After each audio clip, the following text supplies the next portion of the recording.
Hi guys, welcome back to Tutorial Millennials channel. In today's video, I'm going to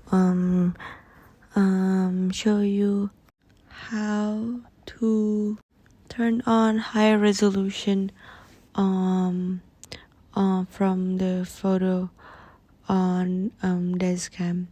So first tap there and then tap the setting icon on the top left corner, and then there it says high resolution, so just tap on it and then it will turn on. So